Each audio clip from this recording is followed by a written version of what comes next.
Hey, and welcome to today's live stream, which would be our sixth live stream related to tech outsourcing business. And I'll keep it short and sweet. I only talk business here.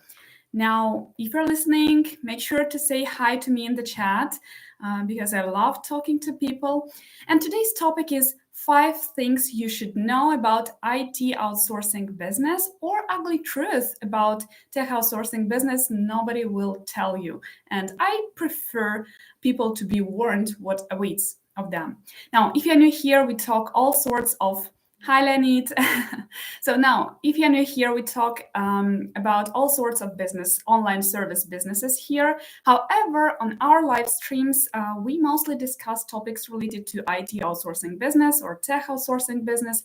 However, still you might hear something related to your industry here. So please join in, say hi to me in the chat, let me know how you can hear me, whether you can hear me well. And I'd love to see that you're watching, and let me know what type of industry you're in and what type of business you run or think of launching. And hit the like button because it's important for this YouTube algorithm. And if that is done, let's jump straight into the topic. Now, let me share. Okay, so yes, I'm seeing the chat now. Let me share with you today the 5 bullets that you should absolutely know about outsourcing, preferably before you start an IT outsourcing company, because later on it might be a little bit too late, just joking, but it's better be prepared and know what awaits you and have no illusions. Now let's jump straight into the first one. And the first one is that outsourcing business is not about crazy money. Yes, I'm sorry to disappoint you, and especially in the beginning. I know it might sound like discouraging, however, still you should be aware of that, because honestly and truth with that, service businesses are rarely scalable overall. So if you want huge profits, and if this is your primary goal to make huge profits and hit the stars, then you might be wanting to launch and to look into another direction, and that would be in a product type business. Now, outsourcing businesses, we must admit here that outsourcing businesses are easy to start. Yes, you can start making profits starting day one, whilst product-based businesses, you have to invest a lot of time and money before you actually start seeing any money. In outsourcing businesses, and what makes them so attractive to entrepreneurs is that you can start making profits from day one. This is the truth, if you do it right, or on the second month of operation at the utmost. And I have actually done a comparison video on product type businesses and service type businesses. I'll make sure to put the link in the description. But outsourcing businesses, even though they allow you to start making money from the first day and fast, but not in huge amounts. It takes some effort to start, little effort to start an outsourcing business, but huge effort to scale it. And there is always a limit on scaling, not in size, but in amount of profit. And again, you should be aware of that. There is a limit of profit you can make, because your margin, you cannot increase it unlimited amount. No, sorry, you cannot do that. So outsourcing businesses is not about crazy profits. Yes, it is profitable. Yes, you can make it good profitable business, but it's not about skyrocketing results in terms of revenue. Now, the second bullet is that if you don't have a big steady customer, enterprise level customer who would buy the entire team from you, full-time, long-term, probably on an out-staff model, it will be a swing-like situation, either lack of projects or workloads, or lack of resources/people. And I have talked about this in my previous live streams and in my other videos on this channel, so make sure to watch them after this live stream. I'll put the link in the description and in the first comment to this live stream. And you should be aware of that if you don't have if you don't have a steady customer from day one, if you launch a business and then try to find customers, then it will be a swing-like situation all the way through, because you will be chasing after projects, after clients, and trying to sign in contractors for those new projects.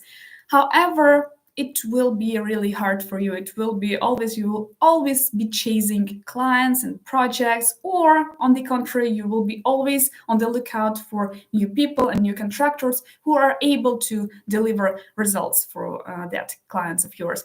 So if you don't have a great, reliable customer to start with, you'll suffer the consequences. It will be just really hard for you to receive those steady income. Yes, you will receive your profits, but you won't be able to predict the amount of it, and it will be unsteady income.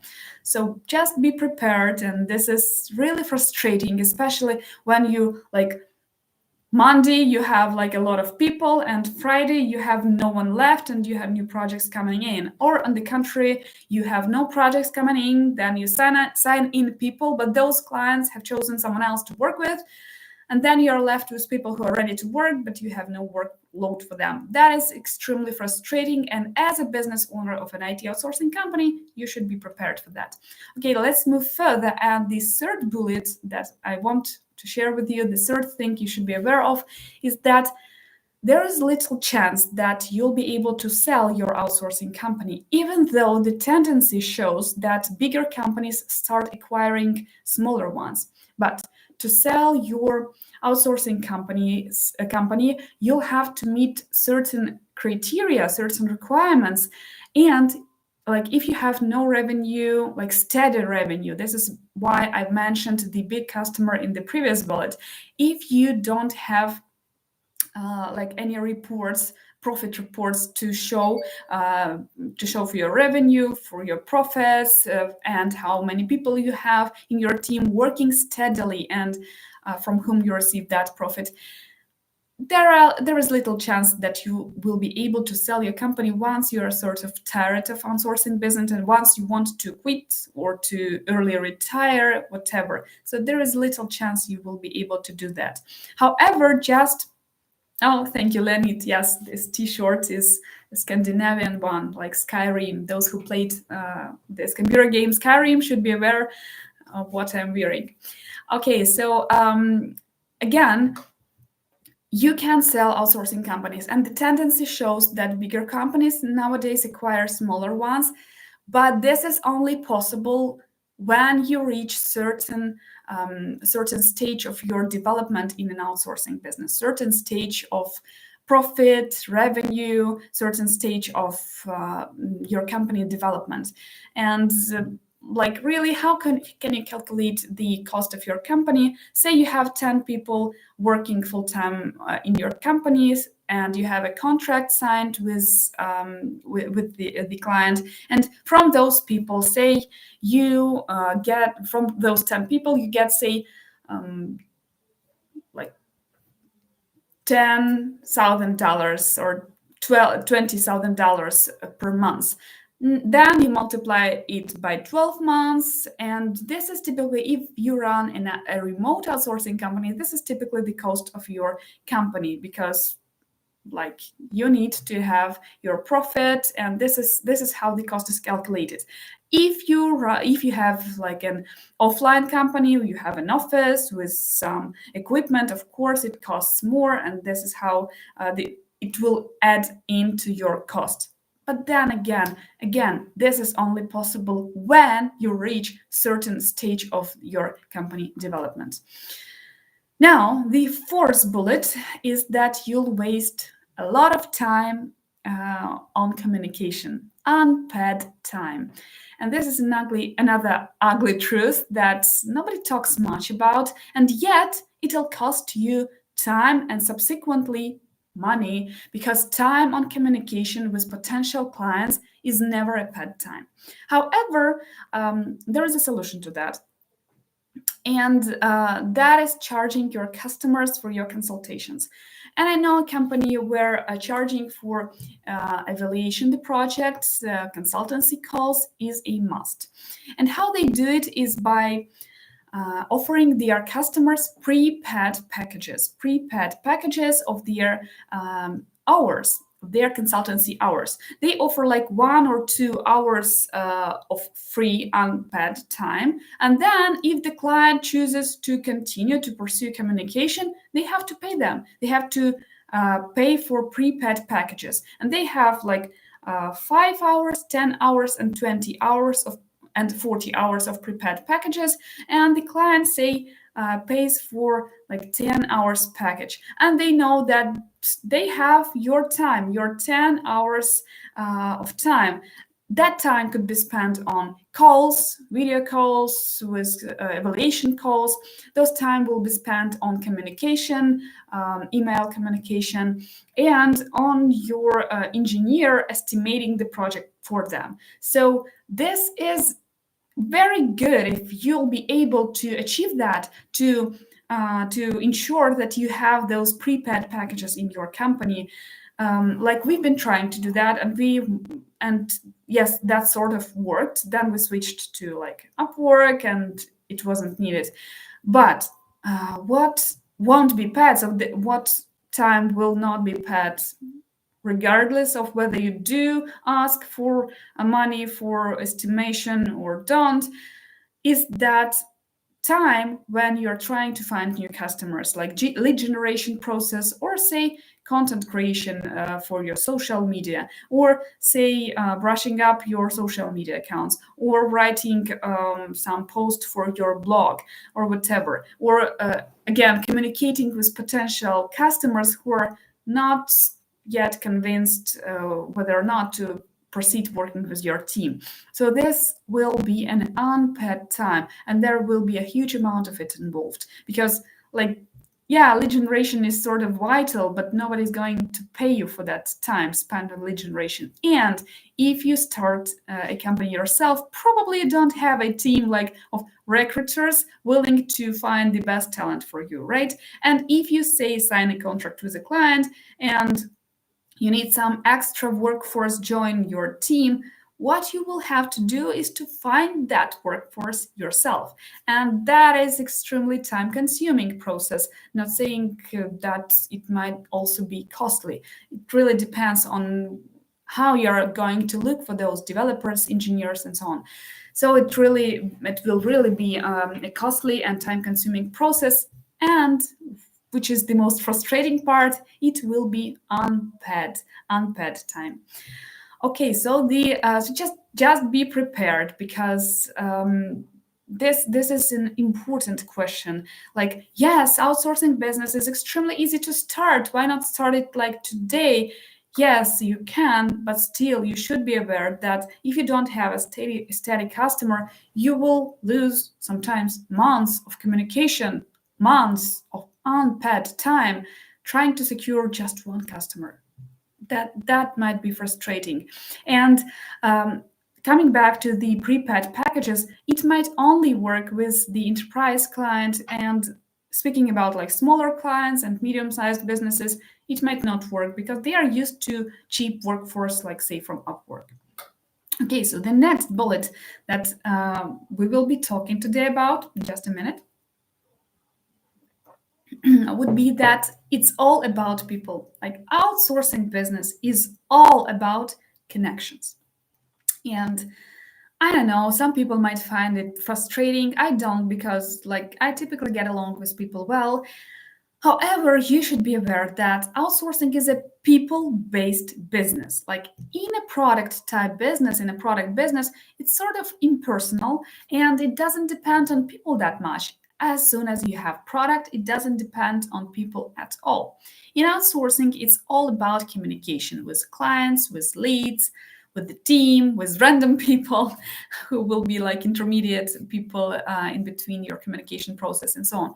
And if your soft skills are not that great, like say your genius lies somewhere else in engineering, say, like if your soft skills are not great, your engineering genius might get unnoticed, because it's all about being able to communicate your point through tricky situations and make them win-win.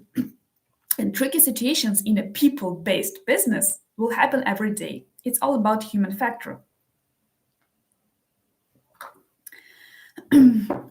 Sorry. Actually, I've been ill this week, so it still shows. So again, it's all about human factor, and which leads me to another thing here in this bullet about the communication part and the people part is that you will lose people. You will lose people, and you have to be prepared for that. And I'm sort of crying right now, but that's because of my coughing and the virus I caught, not because that frustrating of losing people. Yes, that is never easy. And truth be told, every time a team member quits my team, leaves my team, I'm in this state of mind. I'm literally sometimes crying, like not crying, I mean hungry crying, but yes, I have wet eyes, and yes, it's like letting go your own kids, especially if you take in a junior specialist and grow them to a medium-sized specialist or to a senior specialist, and then they leave your company. And that is another situation that I talked about in previous, I believe, live stream. This is something you have to be prepared for. You lose people and you have to learn how to deal with it. It should never be ugly. Like, I guess some people might say that the most important thing is that you might lose customers. This is another ugly truth. Yes, you might. But I guess that most people, most entrepreneurs, tech entrepreneurs, are prepared for that because most entrepreneurs would focus on securing income anyways. I mean, wise, smart entrepreneurs, the first thing they will focus on is securing their income. And that means in a service-based business, in an outsourcing business, securing their clients, their customers. Because that's a smart thing to do. And that's what you should think about actually before starting a business. Where will you get your money from, right? And this is what I'm preaching in all of my videos and live streams, that you should first thing you should do when you want to start a business is find a customer, the first customer at least. And only then you can like open a bank account or like create a website or whatever. So the first thing you should do is to secure a customer. So most tech entrepreneurs probably will be prepared for gaining new customers and for losing them too, because that's a natural process. However, chasing after clients and projects might have its downturns, and that is you neglecting your team. And when you lose your team members, it might feel like losing a family member even, because yes, you're a reasonable business person, and with your head you might understand that nothing personal, just business, it's okay, it's a normal like business like situation. But in a small outsourcing company, relationships between team members tend to be close and friendly and family like, and each time you have to say goodbye to someone, it's gonna be tough. And I have talked about this a lot on this channel. And it will be hard for you to substitute that person too, because again, in a small company, when you're just starting, you are the salesperson and the recruiter and 10 more positions. But coming back to the point, it's all about people. That's why it's important to have a large circle of connections and to be able to solve your like people related problem fast and effective, because if you can't get along with all sorts of people, don't start an outsourcing business. That's all about connections, and outsourcing business is all about connections and how huge your circle of connection is and how well you can get along with people. Okay, so I see there are a lot of questions already in the chat, but let me first. Okay, so let me answer those questions first. Let me start from the bottom. So why not hire two people at the same time for one job? If one employer leaves you, you have the other team member ready to handle it.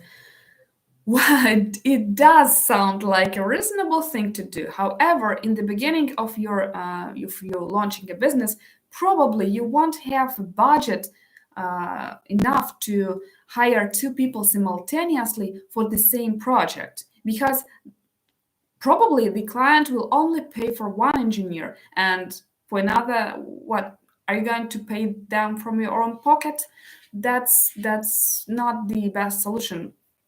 What's the wise solution would be to have a database of resources to whom you may turn to in case required in some urgent cases. That would be a smart thing to do, not to hire internally, because otherwise you will have to pay them for them to sitting on bench while they're waiting for the new project to come. That's not how sustainable, profitable businesses are made. If you're a big company, like if you're a bigger company, and if you can afford yourself to hire like extra developers whom you won't be needing, yes, do by all means do. But if you're just starting out, you won't have a budget to hire like extra person and pay them from your own pocket, when the client will only pay for one. And that is why I'm saying that the circle of connection is extremely important. The circle of connection is extremely important, I would recommend you only starting an outsourcing business when you have already worked in the industry for some time, and when you already have connections both in terms of client side and on your workforce side, in terms of engineers and in terms of clients whom you may attract to your new business. Okay. Oh, Leo, you have so many questions.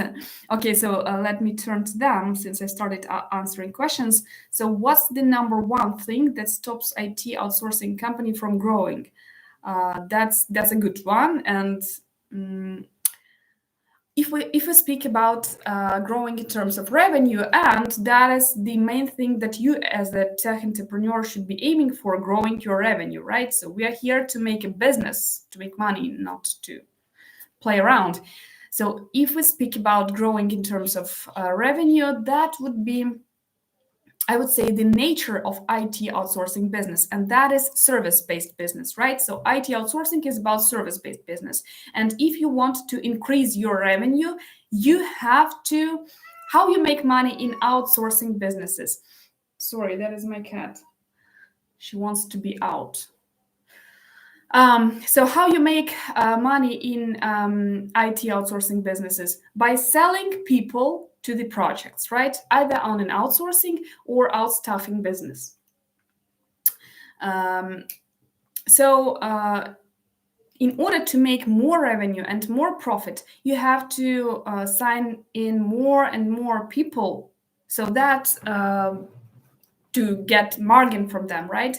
And this has its limit. So you will have to hire more and more and more people to get those margin, more and more and more. But still, it will be a fixed margin, a fixed markup for each of those people. And that's exactly what will stop you from growing, the nature of outsourcing business, because it's a service-based business. Because the only way how you can make more money is by selling more people. And that involves extra expenses, because when you hire a person, that's, documentation, legal issues, and so on and so forth. So that includes its limits as well. In a product type business, that is another story. You can make as much margin as you want, and you don't have to hire extra people in that amount as an outsourcing business. So what stops you from growing? The nature of outsourcing business. Now, the second question: is it better to outsource the sales part or hire someone in-house? That's a good one. Yes. So say if you're a tech person who starts an outsourcing business, wants to start their team and grow their company, and if soft skills are not your core strengths, probably what you might want to do is to outsource this part, or have a co-founder who will take care of that part of your business. But I would recommend, if you can afford that, and that would not take too much, and that is to hire someone in-house, because that salesperson will be understanding how the process is run in your company. They will know your strengths, your directions, your engineering stack, and which projects and which clients would work best for you. So if you have such an opportunity, do hire someone in-house. Outsourcing, I presume, will only might only be discussable here and be relatable here when you have grown to a certain level and you don't want to grow your sales team, but you cannot outsource that part. But when you have a small team, I would recommend having someone in-house. But then it's really up to you. Now, the third question, is it possible to build a steady business in outsourcing, especially if people come and go? My biggest concern. Yes, people will come and go, and you should be okay with that. You should learn how to deal with that. Just what I just told in today's live stream, you should be prepared that people will come and go. And answering your first question, Leo, so it is possible to build a steady business in outsourcing. It's just you shouldn't expect it to be like to have like skyrocketing revenue. It won't be like that. It is absolutely possible to build a steady business in outsourcing, and moreover, this is what we are all here for, right? However, again, you should understand that there is a natural limit in your profit, not in revenue, but in profit. So yes, it's absolutely possible to build a steady business, and yes, people will come and go. But as a business owner, you should be prepared for that. You should have a database of extra workforce whom you might turn to in case required, and you should have maybe. You can outsource the recruitment part, or you might have a recruiter inside your team when you're grown enough to hire one, and so on. So you should be just prepared for these situations, and yes, you can grow it to a profitable business. Okay, so currently there are no other questions, so let me wrap up today's live stream, and if you have any other questions, please throw them down in the comments. Okay, so I'll answer this one and then we'll wrap it up. So who should be your first full-time hire? Now, my first question would be, do you already have a co-founder? So if you already have a co-founder, that would be your first hire, basically, even if you don't pay each other salaries.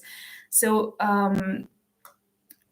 but like the answer is obvious here. If you're a tech person starting a team, probably who you would need in your team is a person with the opposite skill set, like a salesperson. And if you're a salesperson, you would need a tech person.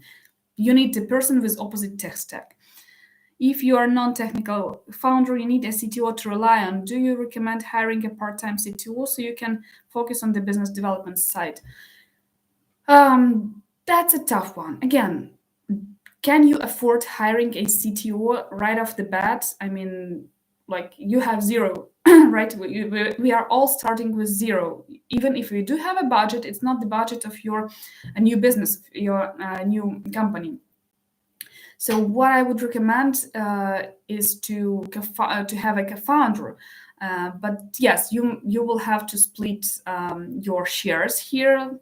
But then again, you might discuss those shares. It could not be 50-50. It could be like 60-40 or 70 and 30, which I would recommend doing when you are the primary money maker. Then you should have more share, like 70 per 30, say.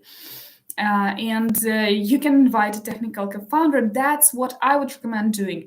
If you have perhaps a friend or a connection or someone willing to start a business with you, that would be a more reasonable thing to do money-wise, because you will have to pay that CTO. And again, the money question, where will you take the money from? So in terms of hiring, who I would hire if I were to start that like all over again, probably I would not have a co-founder anymore, but I would hire the person for the first project. So what I would do first is to find a project, to find a client, ask them who they would need, understand the direction that I am about to start. Say, I want to start like a DevOps agency. So probably I need a DevOps person. And I find a client, I signed a contract with them, I find DevOps person, and that's my first hire, basically. That's how I see it in terms of like legit first hire. And speaking about a CTO, that's a bit different story, and I would just have a co-founder here. That would be much affordable. If you can afford to hire a CTO, how do you interview that he understands tech?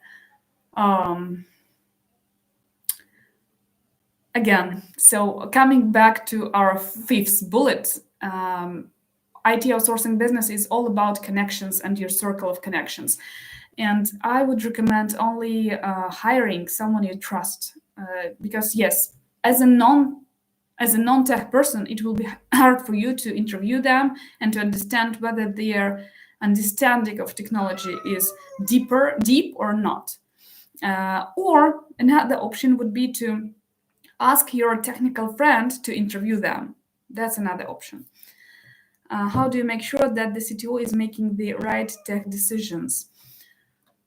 Again, it's what I would recommend is hiring the person you trust. Like in my case, my co-founder is a person with whom we worked for several years in the same company. Then we split our ways for a couple of years, but still we had a very good business-like connections. Like we were not close friends, but we had a stable business-like connections. And that's, I think, like our alliance is perfect skills-wise and also, psychotypes wise. And so the right tech decisions here, I would ask you to specify. So what do you mean here? So specify, what do you mean by tech decisions? Now, like CTOs, or the functions, the main functions of a CTO are interviewing your next candidates and interviewing your tech staff, estimating the project, if that is the project related to their tech stack, and talking with the client and understanding their requirements and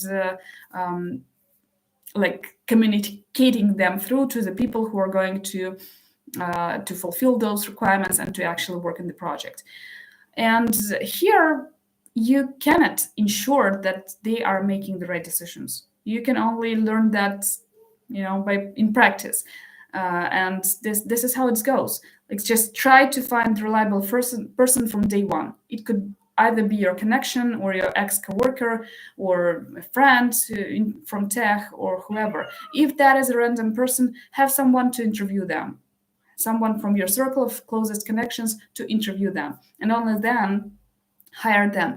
And as right decisions, you will learn that on practice. Unfortunately, that's the only way how you can understand whether or not they're good enough. And again, if you're a salesperson, like non-technical person, you should have a slight bit of an intuition whether or not this person is reliable. And another thing is that is not like about the right decisions, but the ability of that person to take the responsibility for that decision and to not just run away into the horizon in case any issues arise. Something might go wrong even with the best of us, and even the best of us might take the wrong decisions. But it's about how that person deals with their decisions and how they take the responsibility for their decisions. So that's the most important part. Like, say he screwed up. Okay, it might happen to all of us, but what matters is how he reacted or she reacted. What did they do?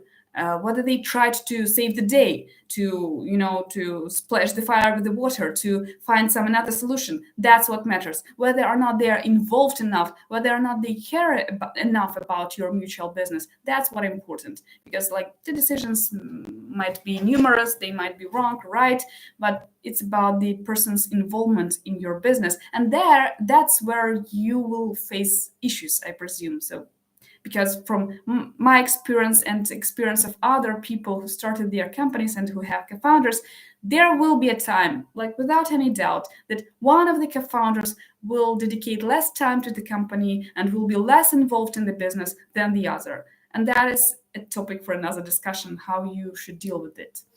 And by the way, I'm planning to have another episode specifically on this particular question about how to split your workload with your co-founder. So this will be either another live stream or the next video episode. I'm still deciding.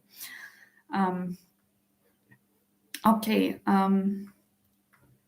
So I see no other questions for now. So let me wrap it up. So you'll face many more issues, in fact. Like the co-founder issue is one of the biggest ones. So trust me on this one, and you'll have to deal with it, because if you hire a co-founder or have an agreement with a co-founder, it will still be like that person will not be as involved as yourself, probably. If you're lucky enough, they will. If you're not, they won't, and you will have to face many more issues here.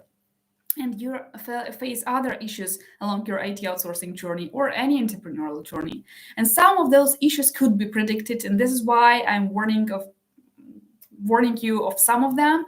So your just options are is either face them prepared or don't face them at all.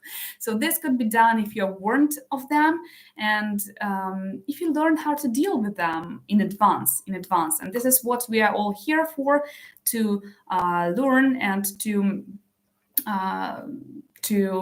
communicate and to switch ideas and to switch our solutions and so on and so forth. Now, this is where you might. So what you could do if you want to avoid some of those issues, some of those problems, is first like join a community of like-minded people from your industry, IT, right? IT, that is, where you will find support and advice, and where you will learn different stories and how people dealt with them. So where you will share each other's success and failures, ask for advice, like share resources, form partnerships, and so on and so forth. There is a similar community like in my country, in Ukrainian market, of which I am a member, and there might be communities in your country as well, in your local market. So either it could be either open communities or closed groups. And if you're lucky to get in. Any information is priceless.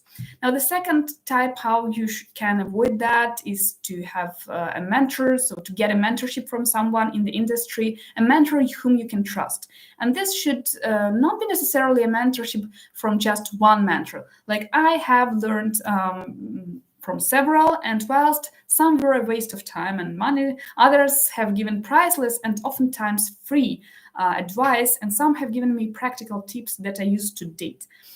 Personally, I prefer mentors like from the industry I'm working in or in the required sphere. For example, if I need advice like on video marketing, I know I would turn to my favorite coach, like Salma Jafri. I love her coaching style, and she provided me with more like value than the high-priced coach from like whom I regret investing in. Or if I need like marketing advice, I'll turn to Dennis, my coworker, my ex-coworker, with whom we worked for years, and I have a video with him on this channel, how to market your startup. The same way everywhere. So I'll only take the advice from people who know the pain and who have like practical experience in what I'm looking for. And this is why actually I've decided to finally open a coaching program on Patreon while I'm working on launching a full-fledged website, so that if you're interested in personal advice or joining a community of like-minded people, you are now able to overcome whatever issues you face with way faster, easier. And like talking to a mentor is like boosting yourself from the inside, like kicking your ideas into action and opening new horizons. It's always like this with people who have like more experience than you, or who view things just differently from a different perspective. Because like I know for myself, I built my current business website like 2 years before I started my business, because I had so many doubts and questions. Now, and I'll share like more details about my Patreon-based coaching program in my next video next Wednesday. So I'll just mention a few levels of the program, and those include first community tier, where it will be like communication with like-minded entrepreneurs, group sessions, and one-on-one coaching.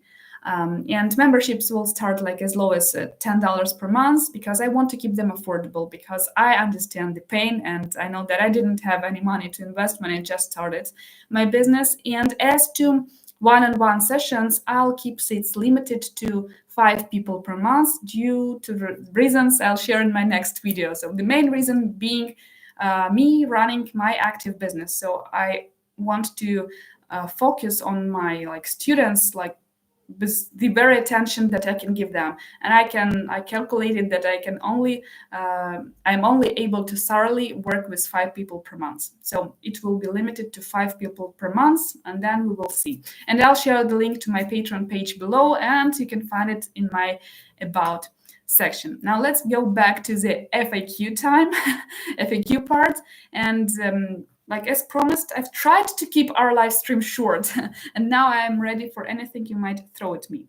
Okay, Olga asks, oh, Olga, is it a good idea to hire a relative?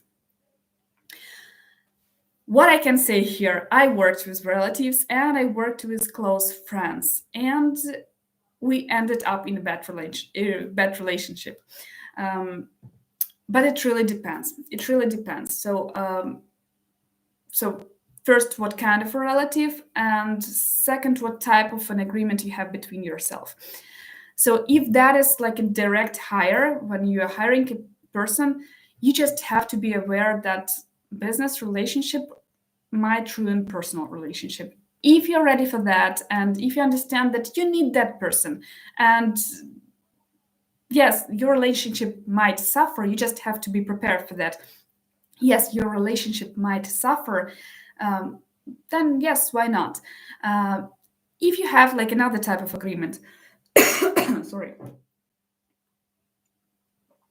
If you have another type of agreement, say if you are starting a business with a relative, that's another story.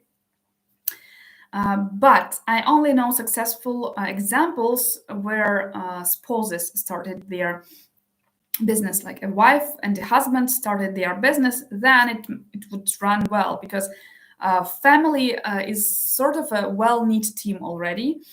But if you feel that you might have issues with that person, just think what would be better: either run a business, start business, and switch from personal relationships to business relationships, or just be prepared that you might split your ways. Like, both situations might happen. Like, I had experienced very negative experience with one of the relatives with whom we worked. But then I have many successful stories where people worked together and they were doing great job. Just be prepared. Just be prepared that there might be tricky situations, and that you should find your way to communicate your issues and your disagreements in such a way to not like ruin everything completely. That's the only way to do it. When we can join your Zoom call, we can engage in interactive discussions, and it will be much more enjoyable than just typing questions in live chat. Absolutely, absolutely, and that's what I will be offering in my coaching program. We will be having. So I will be telling that in more details in my next video, like next Wednesday. The video is already on its way. And there will be 3 tiers. The first one will be just a community of people who will share ideas, and I will share their documents once per month, like documents related to the industry, like say templates of NDAs, MSAs, whatever. The second type of tier will be group sessions, and those group sessions will be held in Zoom, most probably, or in YouTube chat platform. My preference would be Zoom, but we might decide that. And one-on-one coaching sessions that will be held in Zoom, definitely, because Zoom is just more convenient. And yes, it will be much more convenient join in interactive discussions. The future channel does this Zoom call streamed live on YouTube. Yes, well, actually, it's not only Zoom. I have other software that allows me to stream to have my live streams through them. It's just I'm scared of trying them. I do need the software that allows me to share my screen while I talk, because I have such great presentations and I can't share them. But there are certain reasons why I'm scared of using them. But I will try to do that.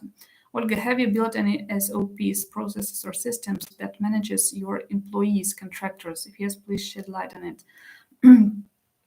SOPs, what do you mean on SOPs?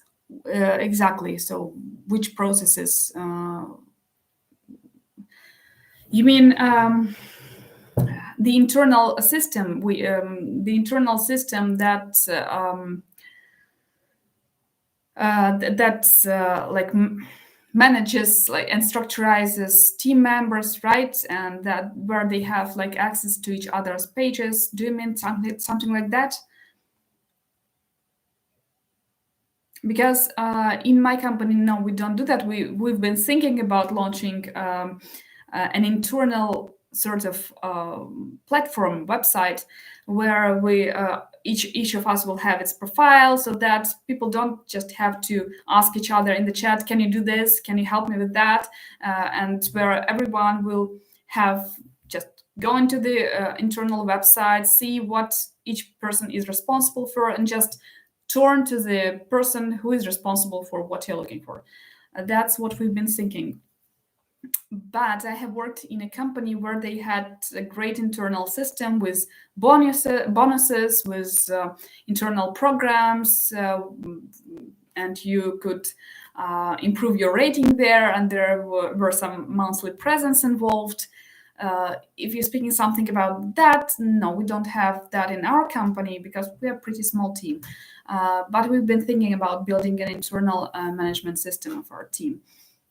It's just some other issues took our attention from that. If that is not what you meant, just let me know in the chat.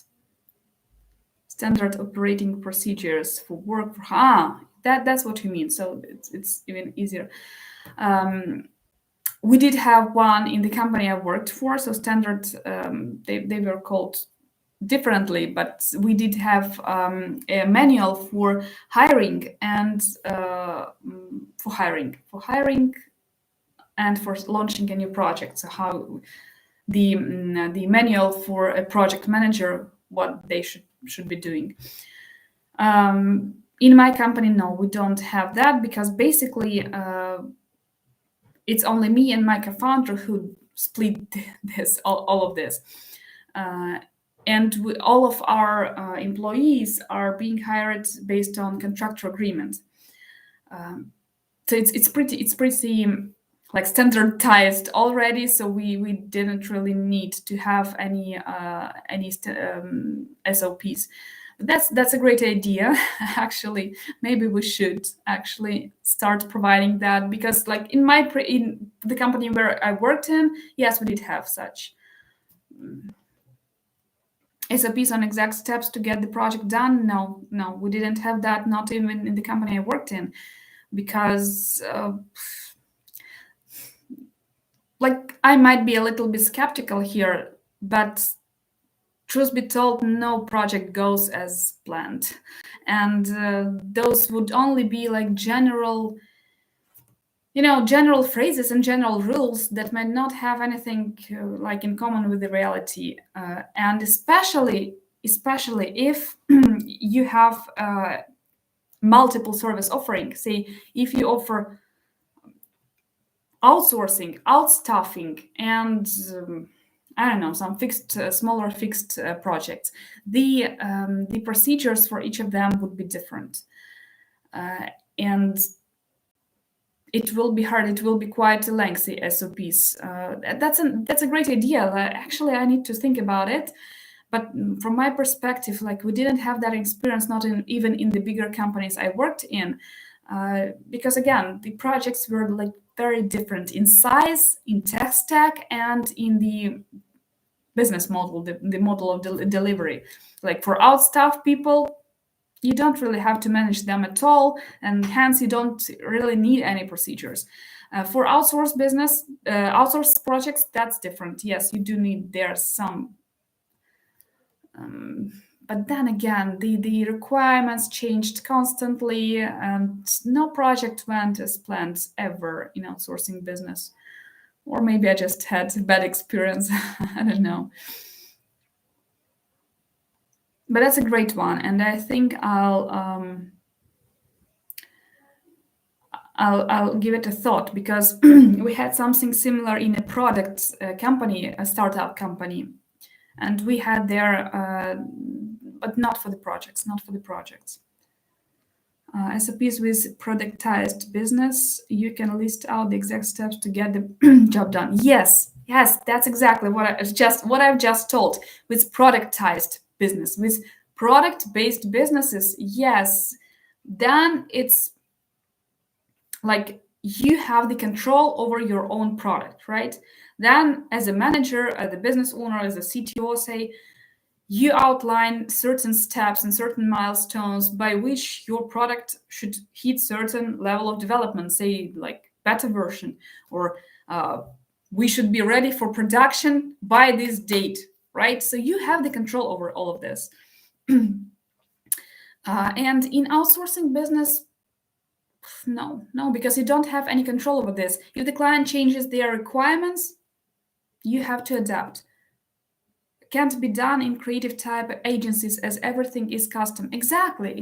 So you already know the answer to your question. Yes, exactly. In outsourcing, creative type of agencies, that's a good word to call them.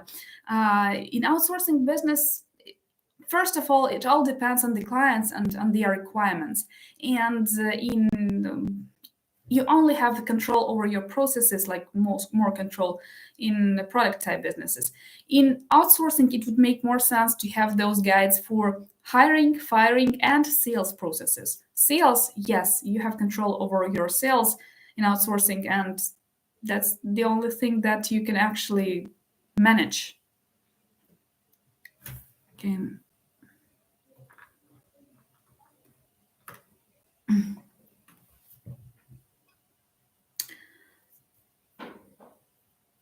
Okay. So, by the way, coming back to the relative question, like my co-founder, he has a sister with whom he worked for quite a while, and they worked well. But they, like, he didn't hire her directly. They were sort of like co-workers. Meow. That's my cat. She wants out. Okay.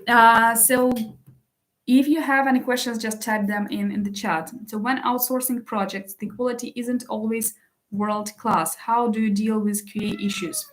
Make sure that your development efforts are world class. Make sure that you have the right people in your team. Okay, just a second. So just make sure that you have the right people in your team. People you trust. Again, first try to hire the people you trust. Try to hire people you trust. That way, it will be way easier for you to ensure that you have good quality of your project delivery. With the QA issues, again, it really depends on the type of projects you do. If you do full cycle development, yes, you should probably sell QA services to your client as well. If you don't, if say you're doing only the data engineering part, like that's what we do. Like we focus mostly on data engineering. My son just came in and let her out. She was meowing all the way through my live stream. So we are doing like only data engineering. In data engineering, we don't have to cover any QAs, because what we do basically is that we deal with the data. We like transform it, we load it, we extract it, we manage data. But we don't like influence directly on that data. Like we manage, we transform, we load. So there are no like QA involved. And when speaking about like the quality of your service overall, again, make sure you hire trustable, reliable people. And like in our company, when we hire anyone new, we have like several layers of interviews. Even though we're a small company, I prefer to understand whom we hire. And first, it's me talking to a person, and the first thing I check is whether that person is adequate, whether they are adequate, whether they are teachable, whether they are willing to to step in and save the day in case that would be required, and not just like my day is over and the project might burn in hell and I don't care. No, we need people who will care, and that's important. So once I check their adequacy, I represent them to my co-founder, who is having like technical interviews, technical screening interviews. And he is a great technical screener because he gives them like tasks, logical tasks. He never asks them to code live or to he never like just asks them like any questions. He just checks how they think, and he asks them like logical tasks. And the goal of the person is not to solve that logical task, but to show the readiness to solve. And by thinking aloud while a person tries to understand, you can understand a lot whether that person is actually a good engineer. I don't know even how to explain that, how to put that into words, but you can see whether or not that person can think, and that's the most important quality in an engineer. So yes, that's how we do. So we don't even give them tasks sometimes, only if our client asks that. We just check their adequacy and how they are able to think, and you can see that. You can see whether that person can think while they are checking. So what can we do? Okay, this solution won't work. So okay, so how can we do that differently? If they are trying to find the right solution, if they're thinking and not just sitting down, you can see that. I don't know how to explain that. You can see that. Thank you, by the way. Thank you for so many questions. And like, I love this live stream. I thought that nobody would come actually to my live stream because I forgot to warn people actually that we are coming back with our live streams. And this is our 6th live stream. And I've only remembered about this like a couple of hours before. So I've sent an mail out letting people know that we are back with our live stream and I am live streaming. But it's great to see that people are still coming, even though I forgot to tell that. And yes, so if you don't have any questions, so I believe we will be wrapping up our live stream today. I hope I was able to answer all of your questions. If not, throw them down in the chat, in the comments, I believe, because the chat will not be available for the next hour or so while YouTube will be processing our live stream today. So throw them down in the comments and I will answer all of those. I always answering your question. Thank you all of you who were so supportive today, and thank you so much for your questions and for your activeness in the chat. I appreciate that very much. And yes, I hope you enjoyed today's episode, and let me know how you liked it and whether we should proceed with our technical live streams today. Thank you. Thank you all for coming. And hope you have a great remaining day. Bye.